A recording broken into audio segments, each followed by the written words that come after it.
Good morning, you Yinzies. Listen up. Good to hear y'all all. Good to see all y'all on a Victory Tuesday. Happy to get with y'all early. Normally I'm around the noonday time, but today Big G got a big training that he's going to be in all day. So I got to come and do what I do early. I just want to say thank you all for rocking with me early this morning. It's a Victory Tuesday, not just even a Victory Monday, a Victory Tuesday. And Steelers, we beat the hell out of the Cincinnati Bengals, and I feel pretty good about it. I just want to take a moment to say what's cracking to all the live chat. Jaime, man, what's in the building? Howard, what's in the building? Jay Steve, what's in the building, man? Good to see you this morning. Steeler DNA, happy coffee with you. What's up, Pete, man? Good to see you. Felicia girl, what's cracking lacking, man? Steelers girl, 277. Good to see y'all this morning. Yeah, Steeler girl, I know you was happy down there in Cincinnati because it was going on down there and we beat the living hell out of them. So I feel good about it, man. Listen, I got to do some apologizing. Let's just get it straight and let me get this done off the top of the dome. Man, Pierre Le Pew, you are him, man. Pierre Le Pew is him. Pierre Le Pew is him all day and night. He's earned a contract.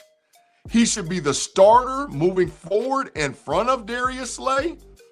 I think that you have a hell of a combination now with him, JPJ, Eccles, and now you're going to add Asante Samuel in there. Hey, man, we got some stuff going on in the cornerback position. I sat this morning and got to look at the all-22 film grade. Pierre Le Pew was outstanding.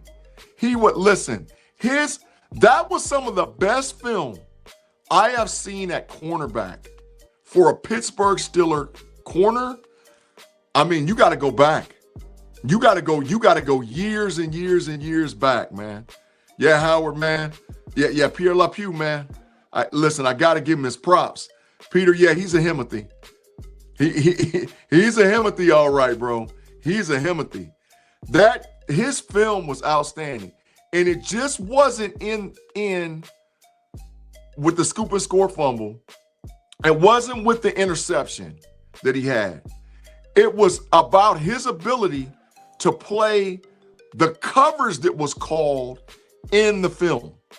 The coverage that was being called in the film. I saw some man press. I saw some cover one, and I definitely saw some cover two. But what he was able to do in the film was extremely impressive.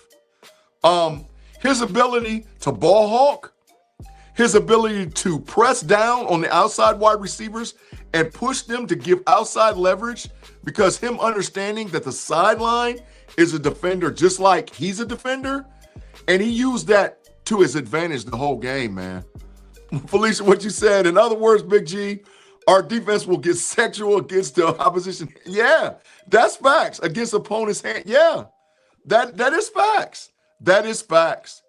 I think that, and not I just think, I know that our defense and our cornerback room has improved dramatically. And the big reason why is James Pierre. I mean, Jalen Ramsey is a bona fide, could be a slot corner. He's a chess piece. He could be a slot corner. He could be an inside corner. He could be an outside corner. He could be a safety. He's permanently in the safety position for us, I think, moving forward. But, man, the cornerback play that we're going to have, I'm digging it. I'm digging it. They made major adjustments from Cincinnati first time we played them to Cincinnati the second time we played them. Steeler DNA said, hey, I'm going to just say this, Steeler DNA, and I mean this wholeheartedly. If we get 25 points on the Chicago Bears, we should win the game going away. If we score 25 offensive points on the Bears, we should win the game going away.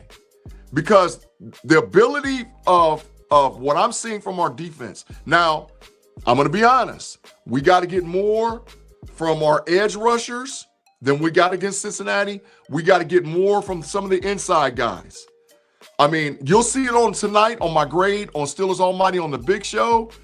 The defensive line, nah. Not knowing what I know that they could do. And I don't know why it is they always struggle against the Cincinnati Bengals offensive line because they're putrid. But for whatever reason, we don't get enough inside push. For whatever reasons, the edges, TJ did not look good in the film against the Bengals. I'm just telling you, you had a couple of plays, but overall, consistency with the snaps, no. They were getting pushed around. The defensive line was getting pushed around a lot, and they gashed us in the run game. Now, the Bears come in, and they have a top 5 rushing offense in the NFL. So I need that front line, be it if it's edge, defensive tackle, to do more against the Bears. But I think that from a defensive backfield, because they got all these weapons, you know, they got DJ Moore, they got Rome Aduze, they got all these weapons on the outside, and they're going to try to gash us with those weapons. But I feel confident of what we can do on the defensive backfield to stop them. But I got to give my props to Pierre Le Pew. And now listen, I'm not changing his name. Yeah, Felicia, Mount Washington, yeah. I'm going to talk about him here in a minute. But yeah, you might need to do that, man.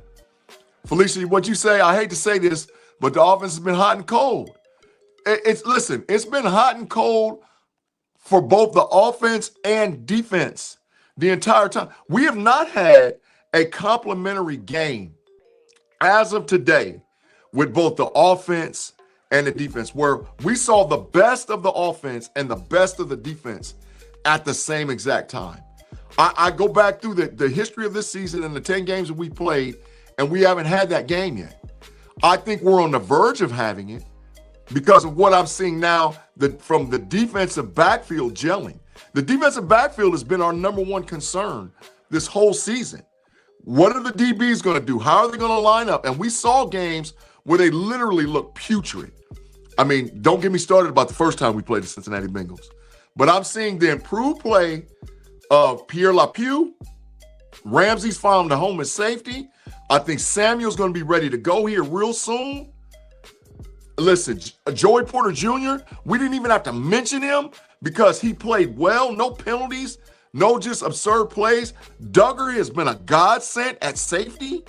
I mean, listen, Duggar, he should have had 2 picks. The film shows it. But the one pick that he got was a pick 6, and I'm telling you, outstanding. Yeah, stealing DNA, he don't scare me neither, man. Jaime, man, what's cracking, man? What's going on, man? I always get defensive jerseys, but I want a Mount Washington jersey and Jalen jersey. Yeah, facts. I do. Yeah, I get it, man. Felicia, what'd you say? She said, I feel like, no, still a girl, what'd you say? Felicia, I feel like that's our entire team for years now. Yeah, I understand that. Hey, man, thank you, Andre Green, man. I appreciate you, bro. Appreciate you this morning, man. I feel that. But I think that we're going to get complimentary play this week, maybe for the first time from the offense and the defense. But I'm telling you, you can go back and watch the film all you want to, because I done heard other people talk about the grades and this, that, and this, who did not play well, or what we expect, or what we should see moving forward from the Pittsburgh Steelers defense was Patrick Queen. His ability to do some certain tackle stuff is just diabolical. Harrison was not that good in the run game stopping it either. He was out of position. But those front 4 defensive linemen, we got to see more with them, especially when an athletic quarterback like Caleb Williams coming into the building. Yeah, and they got a hell of a running game. They got a 2-headed monster in Chicago. So we got to definitely shut that down. And we can. But the worry has always been the defensive backfield. It's always been. So, yeah, it's going to be tough. Howard, I don't disagree, bro. It's going to be a tough game. I think tougher than what most people. And so, and conversely, the Bears haven't really beaten anybody good. Yeah, they're 7-3, but go back through their record and look to see who they played. They ain't really played nobody good and beat them. They've struggled with the teams that are so-called good that they played. So, but they got an offense. I think the Bears is more about their defense. And that's why I said if we score 25 points, I think we blow them out. Because I think we still get a defensive touchdown. I believe that wholeheartedly. that if we get 25, hell, if we get 23 and we get a defensive touchdown, it's 30, it's a blowout. So we're going to have to show up, though. We're going to have to show up. And yes, Howard, absolutely. We got to run. We got to run the ball, bro. We got to run the ball. We have to run the ball regularly, man. The Bears are going to be tough, man. And we got to run the ball. So the issue is this, too. From an offensive standpoint, I don't know. I don't know as of yet. I've heard many different reports concerning what the status is of Aaron Rodgers and his wrist and his hand and all whatever else. And the bottom line, real deal issue is that, in my opinion, I think that we'll be more serviceable if Mason starts this week. There's not a lot of film out there for the Chicago Bears to figure out how Mason Rudolph will try to dissect their defense. You know, but there's a lot of film out there with Aaron Rodgers. And I've seen Rodgers play against that NFC North division. And he presses. It's like he wants to prove to them that I'm still your daddy. I'm still in charge of this division. And he didn't look good against the Packers, right? He's already played against them. He looked okay against the Minnesota Vikings. Now here comes the Bears, a team that Aaron Rodgers has said he's owned forever. But, man, the reality, I think Mason is going to do a better job this week. If I'm the Steelers, I hold Rodgers out. I don't even let Rodgers play. Give him an opportunity to heal up and be ready, because we're going to need him against the Buffalo Bills. We're going to need him against the Baltimore Ravens twice going down the stretch. We're going to need Rodgers. But I think Mason can do what he needs to do against the Bears. The one thing I like about, Pete, facts, man. The one thing I like about Mason more than anything, and the offense, in my opinion, actually looked better with Mason in there than Rodgers, was Mason threw the ball on time to receivers that were open. And he didn't press to try to get the ball to DK Metcalf. That's what Mason Rudolph does. Mason Rudolph's like, okay, this is the play. This is what we called. I'm going to read my keys. Read one, read two, read three. Whatever guy's open is where I'm throwing it to. And it doesn't matter if it's DK Metcalf. It doesn't matter if it's because Rodgers be locking out Calvin Austin III, right? It doesn't matter if it's Pat Freiermuth. Hell, he definitely throws the ball to Mount Washington. Jesus Christ. I mean, if we can't get Mount Washington at least 6 catches a game, I don't know what the hell's going on. And I saw from a play calling standpoint, when I watched the All-22 film, they ran a lot more crossing routes in the second half of the game, which is why you saw DK Metcalf and why you saw a Mount Washington running wide freaking open in the middle of the field, because they ran crossing routes. Now, to be true, to put out facts, I saw where they ran into each other twice on the film. DK Metcalf and Mount Washington literally ran into each other twice on the film. And I was like, holy crap. You know, like what? Like, because I don't think they have the continuity of what in-game play and running a lot of crossing routes. But Mason saw it. It was called from the sideline. And this is where I get into that diabolical mess with Rodgers. Some of this stuff might be called from the sideline, and Rodgers goes up to the line of scrimmage and he audibles out of it. And Rodgers, I mean, come on, dog. Come on, dog. Because we've been rough on Arthur Smith concerning his play calling. But is this Rodgers calling out of it? Because when Mason came into the game, the offense looked fluid, man. Absolutely. Still a girl, she said she loved Mason. He's a team guy. And he looked better than Rodgers. Still a girl, he did. Felicia said, we need disciplined offensive play, strong, facts. And strong pass rush against Caleb.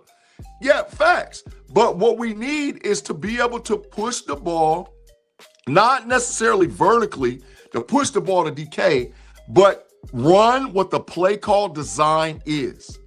I think that's what you saw out of Mason in the second half versus the Bengals. Now, let's not get it twisted. The Bengals suck. They're a trash team.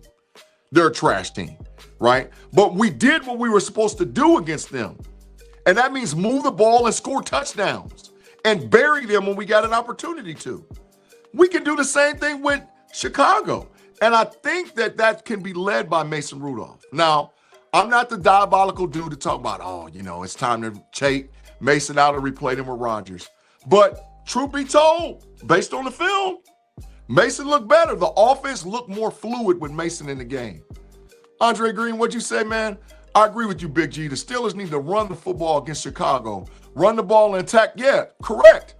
The run game and the pass game from an offensive lineman standpoint look better with Mason Rudolph in the game than it did Aaron Rodgers. The film, let me tell you something. The film actually showed Rodgers holds on to the ball too damn long. Let's just flat out say that what I saw on the film, Rodgers holds the ball entirely too damn long. He took those sacks. That was on him. That was on him holding on to the ball. Even on the play when he got hurt, he held the ball too damn long. He should have just threw it out of bounds. But that was Rodgers pressing it. And like I said, I don't know if that's going to benefit us against teams that have ultra-aggressive defenses. Chicago's got an ultra-aggressive defense. What you do against them is you throw the ball to the wide-open person and allow them to make a play.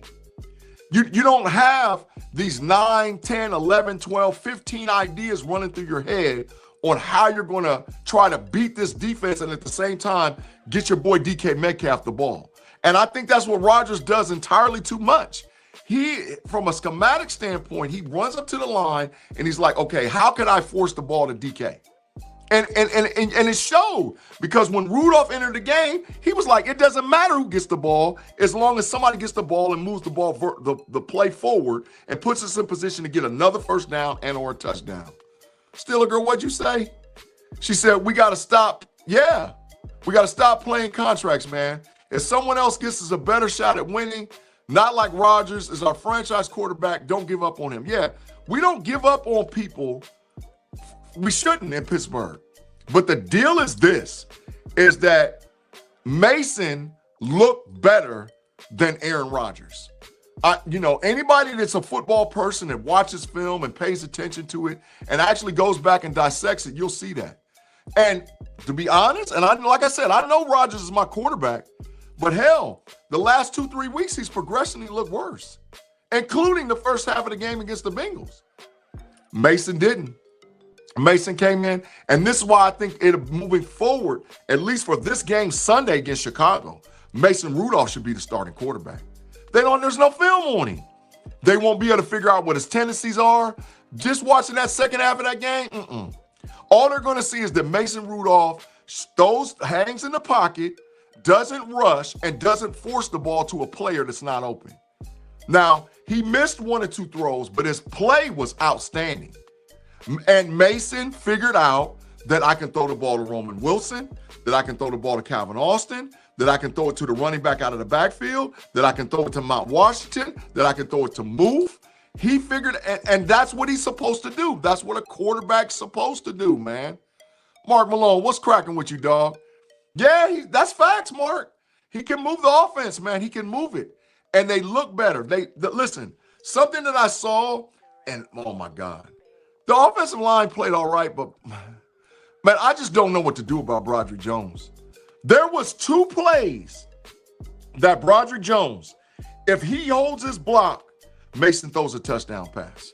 There was 2 plays. I saw it plain as day. For whatever reason, Broderick Jones still gets beat to the inside every time with an inside pass rush move. And there was 2 plays where he just flat out let the guy go. And the guy hauled Mason down from the opposite side. And if Mason could have just stopped and planted his feet, there was 2 guys running across the back of the end zone wide open. I said, man, come on, man. Broderick, you got to do better. But overall, they looked better as the game went on. And that's because I think Mason got the ball out on time and he didn't hold on to it, man. Man, thank you. Thank you, man. Mark, morning to you as well. Andre, what'd you say? Defense getting the Bengals. Yeah. Special teams also helped us win on Sunday. Correct. They did. Hell, the defense is what the pressing point. The defense, we got a defensive touchdown. We locked down Jamar Chase and locked down T. Higgins. And it's going to be maybe the defense this week. But I think Mason can score points. Listen, I just think he can. The stash is for real, bro. The stash is for real. Felicia, what'd you say? Big G, don't put up that much hype on the Mustache Mason. Mason's a backup for a reason, Felicia. I don't disagree. But I am telling you, he looks better from an offensive standpoint than Rodgers, at least this last game against the Cincinnati Bengals. And I think there's not that much tape on him out there. Hell, we're in week 12 coming up the NFL football season. With no tape, they don't know what to do. Why do you think that at the very beginning, Joe Flacco had a huge impact for the Cincinnati Bengals? Because Flacco, there wasn't tape with Flacco playing for the Bengals.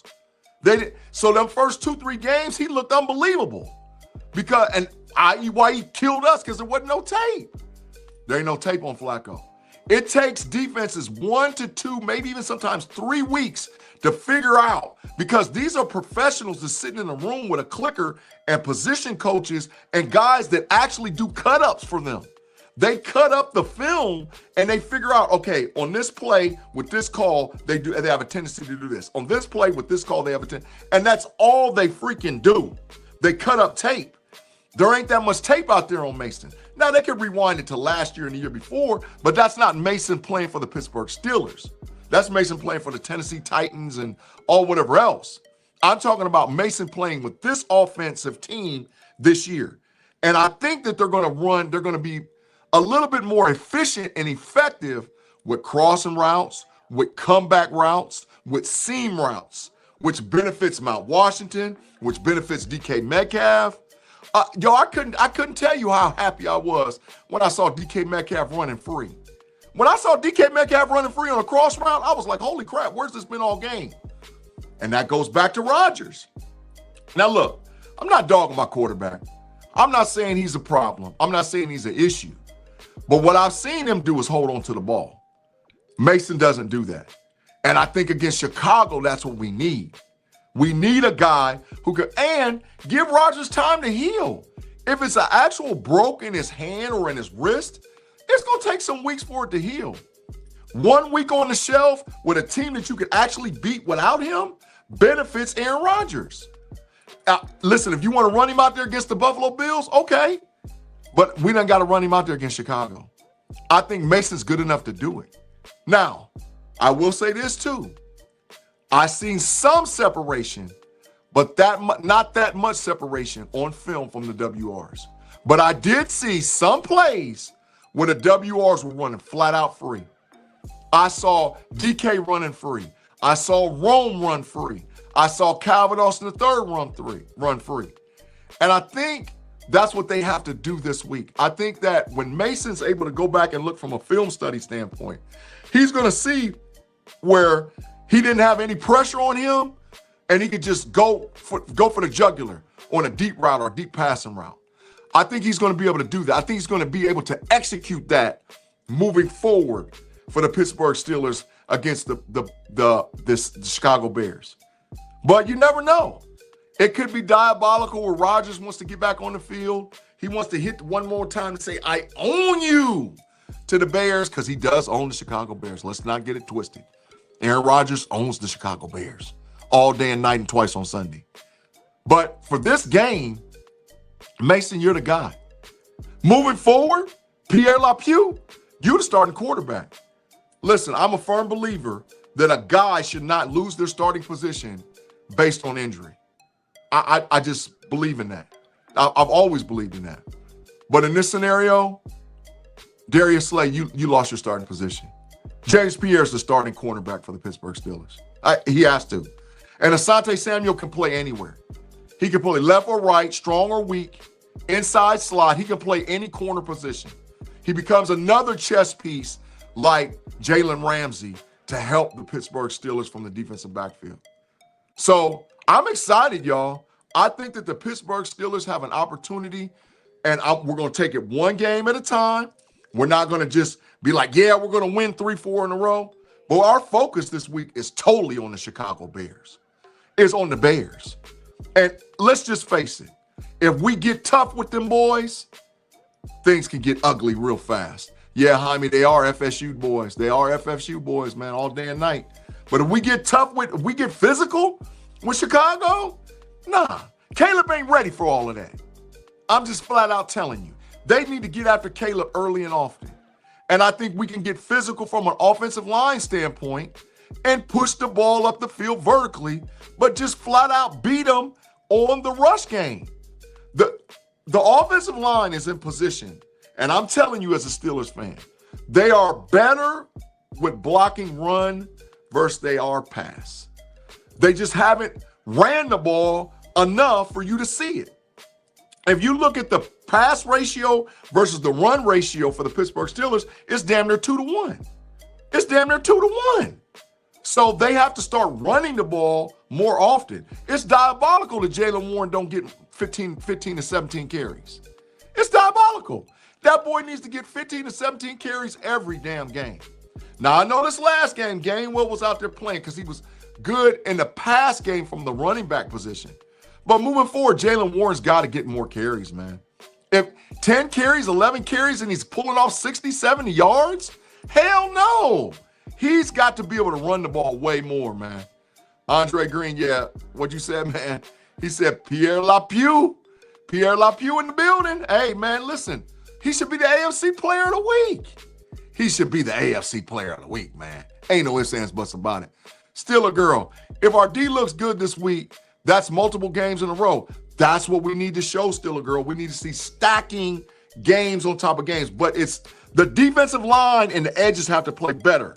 They got to play better this week or we're going to be in big problems because the Bears got a top 5 rushing offense. Felicia said, look, Big G, I believe we can beat the Bears, the Dolphins, beat the Bills. We need to watch the tape and best the Bills. Yeah, I believe that the Dolphins and the Bears are 2 games we absolutely should win.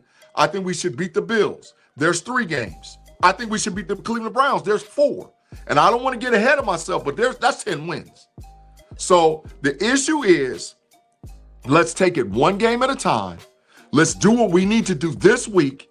Focus in and listen, I'm calling for them to make a decision right away with Aaron Rodgers. Don't let it linger on until, well, he's a game time decision and all. Hell no. Name Mason the starter right away. Name Mason the starter. Let's get him ready to go. There's not that much tape on him. Chicago ain't going to be able to figure it out that fast. And I think Mason will deliver the ball to where it needs to be delivered. It actually gives the team a boost of confidence if they're not worried, if they're worrying about who's not going to play versus who is going to play. Nah, man. Let's just lock in and let Mason do what he does. Let Aaron Rodgers get a week of healing. Listen, he'll be 42 years old next month. Give him a damn break. We don't need him to win this week, man. We don't need him. Jaime, none of the experts think we'll be better than 9-8. Let's go 10 or 11 wins. Yeah, I believe so, Jaime. And I don't want to get in front of it, but flat out. I'm flat out believing we're going to get 10 to 12. Flat out believing we're going to get 10 to 12, right? And we should be really halfway closer to that than what we are.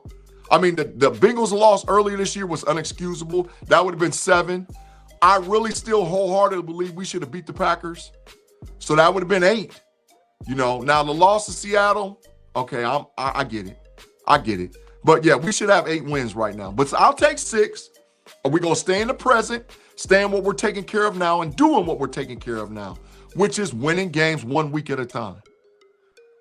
Last point.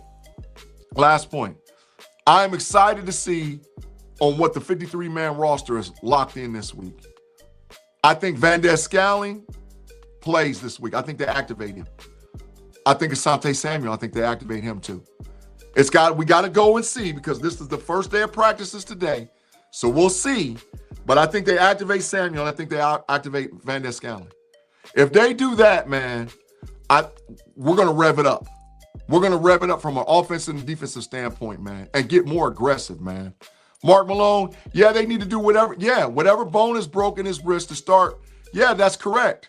Start getting him together. Let him rest. Start doing the treatment that they need to do. Let the bone form back and do what it needs to do because it doesn't need surgery, you know, and do what we need to do. Felicia says, right, we need a repeat of Justin and Russ. No, we don't need a repeat of Justin and Russ. No, Felicia, hell no. Go with the hot hand and let it ride. And I think this week he's the right guy. Gene Smith, man, good to see you in the podcast channel, man. Mount Washington going to continue to truck to Chicago. I hope to God, the only way he's going to truck is they got to throw him the damn ball. They have to throw. Mount Washington should get, realistically, 7 to 10 targets. DK Metcalf should be the most targeted guy. Mount Washington should come right behind him. And this might be the game where you got to target Muth, where you got to target where you got to target Muth, Washington, and Jonnu. This might be the game where the tight ends have to be targeted more. The weather, first of all, is not going to be as well as what people think. It's going to be cold, wet, and messy. So that means you got to get nasty in Chicago. And I think that's what we should do. And Mason's going to be the guy to do it. I'm saying for this game, I know Aaron Rodgers is my quarterback. But I saw him press, and this will be one of the games where he presses, and he needs to rest, get together, and get his mind right for the rest of the season going forward. Hey, y'all, listen, man, I thank all y'all for coming out and watching me this morning. I know I was a little bit early, but I got a training in about 25 minutes I got to be in. I appreciate y'all rocking with me live on the KnoItAllz channel, man. Make sure if you have not liked and subscribed, like and subscribe to the channel. We are growing. We're picking up anywhere between 10 to 15 subs a week. So any person that you can share this information with, please share it with them. Let them know that the KnoItAllz channel does all kind of content, a lot of Steelers-centric content, especially concerning me and my boy Tape Boy Fresh, man. Make sure you come out tonight and check me out on the big show with my boy Big B, man, on Steelers Almighty. Man, it's going to be a good time. It's the backyard barbecue, and I got to do a lot of apologizing for Pierre Le Pew. And for all y'all that know, the jersey is out of stock in my size. However, I'm working on something special for Pierre Le Pew. It's an actual jersey shirt that I'm going to wear backwards, and you can see 42 Pierre, and I might even put a little Le Pew up underneath there. So I'm not going to have it for tonight because it has been shipped. I sent the receipt to Big B. So I'm waiting to get it. Hopefully I'll have it for the big show by next Tuesday, not this Tuesday. But I'm a man of my word to talk about what I'm doing for James Pierre because he is no longer a bum or a scrub, and I don't want him cut no more. He's a contract player and a dog for the Pittsburgh Steelers. Thank you guys again for rocking with me with another early edition of Keeping It 100 for Big G on the KnoItAllz channel. I will see all you guys tonight over on the big show. And I'll be back on this KnoItAllz channel tomorrow with my boy Tape Boy Fresh and the diabolical Kirby, who tried to tell me DK Metcalf's a bust, on Smash the Gas and Pump Your Brakes. Y'all have a great rest of your day, and I'll holler at y'all. Peace.